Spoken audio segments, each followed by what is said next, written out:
cha-cha, télé, cha-cha. Comme un cheval, croucha, croucha.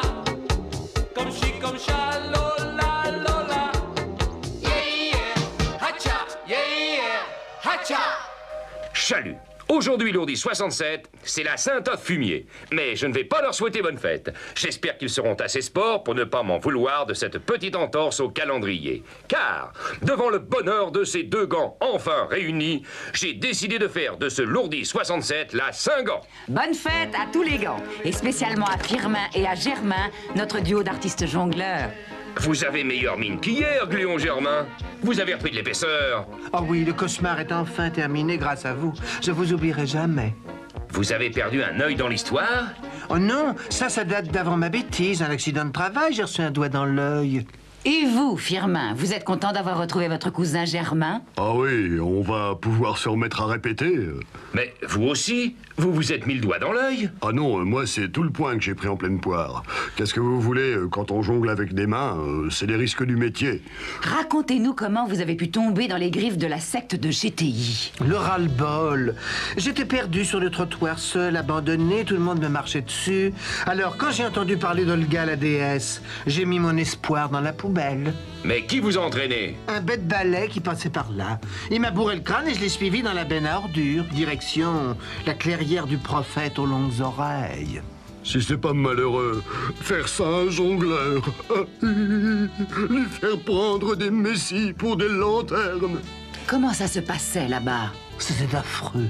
GTI essayait de me persuader que c'était une chaussette, ça sentait mauvais. Et puis il fallait chanter Arrêt, Olga toute la journée. Mais pourquoi il voulait vous faire croire que vous étiez une chaussette? Pour me faire perdre ma personnalité, mon identité. Comme il faisait croire au pare-choc qu'il était un lampadaire, à la bouteille en plastique qu'elle était une peau de banane, à l'emballage cadeau qu'il était de vulgaire papier de toilette. Oh, quelle horreur! Je ne peux pas entendre ça! C'est du lavage de cerveau, quoi. Mais ça m'étonne pas de GTI, quoi. Rappelez-vous quand il m'a bouché mon trou, quoi. Alors on pouvait s'attendre à tout, quoi. Je me sens responsable. Comment? Mais qu'est-ce que vous avez à voir là-dedans? Je suis coupable. Et vous aussi. Moi aussi, vous déraillez? Mais ça va pas la tête! Au contraire, elle va très bien, ma tête. TGV, on l'a laissé aller trop loin et même parfois indirectement soutenu. Mais enfin, c'était notre devoir de journaliste. Non, quand la presse ne dénonce pas les escroqueries qu'elle connaît, elle devient complice. Mais c'est terminé, je vais lui briser les reins. Tout de suite? Oh, je ne peux pas voir ça! Ah! Enfin, ça va saigner, quoi. De l'action, de la violence, on va plus s'embêter, quoi. Je l'ai dit et je le ferai. Mais d'abord, rejoignons le docteur Pub pour de nouvelles fraîches. Aujourd'hui, Raymond et Sophie, je vais vous parler de l'hypnotisme. Hypnotisme, connais pas. Mais c'est la science du sommeil artificiel, voyons. Exact, du sommeil et des rêves artificiels. Et ça, qu'est-ce que c'est? Ça, je connais. Un truc pour faire le thé. Exact, et c'est également mon pendule. Ne le quittez pas des yeux. Vous avez sommeil, très sommeil. Vos paupières sont lourdes, très lourdes. Elles se ferment, vous dormez bien. Comme un paquet. Je dors, mais j'aimerais avoir une couverture en plus. Qu'est-ce que vous voyez? Oh, le thé est en feu. Il faut appeler les pompiers. Et vous, Raymond? Les pompiers sont arrivés, ils éteignent le feu, mais ils vont mouiller le thé.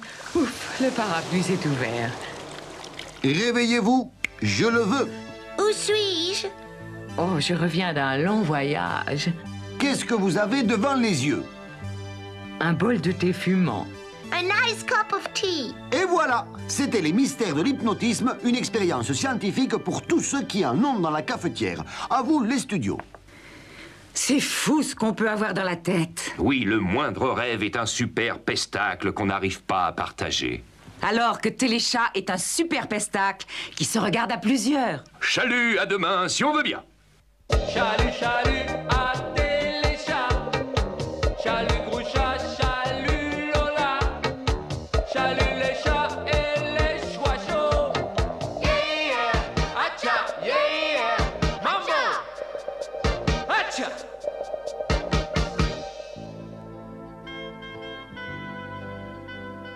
Non, n'y va pas, c'est trop risqué. Si, GTI va voir de quel bois je me chauffe.